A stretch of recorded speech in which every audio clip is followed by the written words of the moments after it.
Who is Robert Foster? And who wants to know? Well, Robert himself would like a clue. In Beneath the Steel Sky from Virgin Interactive and Revolution, you play the trench-coated Foster, a fugitive from what can only loosely be called justice, in a dystopian future London known as Union City. The pre-game plot is nicely set up in an 8-page comic book written and drawn by fan favorite Dave Gibbons, best known for his work on DC's Watchmen back in the mid-80s. His newest book is Martha Washington Goes to War with Frank Miller, a sequel to Give Me Liberty. Excuse me, are we talking about comics or games here, fanboy? Let me finish. The included comic sets up Robert's history. The lone survivor of a helicopter crash at a tender age, he is raised by a tribe of primitive suburbians. These vagabonds teach him the skills necessary for surviving in the wasteland called The Gap. Not to be confused with the popular clothing store of the same name. Speaking of clothes, Foster is certainly the snazziest dresser around as he grows into a young hero type.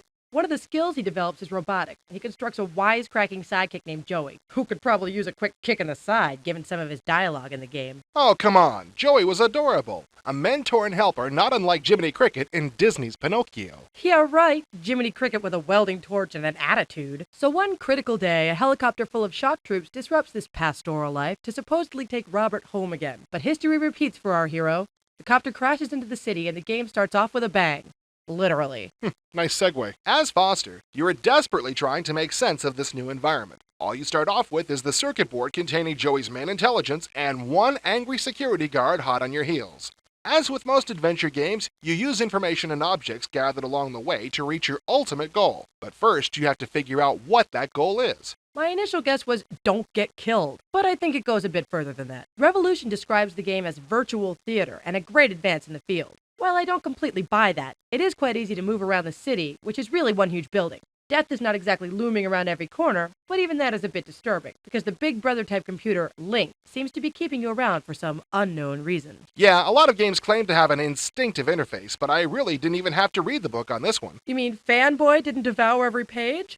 I'm shocked. Despite what may seem a stark and frightening scenario, the characters have been designed with a great deal of affection and humor. The dialogue is also genuinely funny, with most of the humor at the expense of bureaucracy and failed communication. It's amazing how much facial expression is available to come through with only a few pixels. While the character graphics may be somewhat limited, the game is visually very compelling. The appropriately menacing backgrounds are also designed by Dave Gibbons. Let's try and squeeze his name in a few more times. Dave Gibbons. Dave Gibbons. Look, we have to be nice to him. He was very eager to discuss his collaboration with game designer Charles Cecil in a recent IE phone interview. Charles Cecil. Charles Cecil. I've always been very interested in developments, comics obviously, and in other media. And I have a son who is now 14 who plays a lot of games, and it was an area that seemed interesting. So when Charles made the offer, I was quite interested to have a try. I think that the real fun is going to lie a bit further down the road when we get over our initial sort of gosh wow